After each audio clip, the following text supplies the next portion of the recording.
নমস্কার বন্ধুরা, আজ নিয়ে এসেছি পুর ভরা আলুর দম। আলুগুলোকে ভালোভাবে খোসা ছাড়িয়ে এইভাবে ভিতরের অংশটা বার করে নুন হলুদ মাখিয়ে ভেজে তুলে নেব।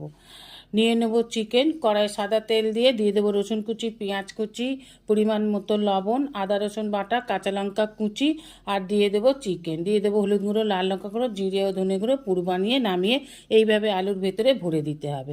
কড়াইতে দিয়ে দেবো সাদা তেল, তেজপাতা, গরম মশলা, গোটা জিরে, দিয়ে দেবো পেঁয়াজ বাটা, আদা রসুন বাটা।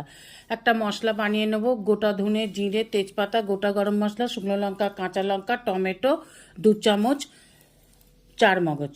এই বাটাটাই এখানে দিয়ে দেবো। ভালো করে মশলাটা কষে নিয়ে দিয়ে দেবো পরিমাণ মতন লবণ, 1 টিস্পুন লাল লঙ্কার গুঁড়ো, ফ্যাটানো টক দই 1/2 টিস্পুন, চিনি। দিয়ে দেবো পরিমাণ মতো জল। দিয়ে দেবো পুর ভরা আলুগুলোকে। 2 মিনিট ফুটে গেলে দিয়ে দেবো 1 টিস্পুন ঘি আর 1 টিস্পুন কসুরি মেথি। নেড়ে চেড়ে নামিয়ে নিলেই তৈরি পুর ভরা আলুর দম।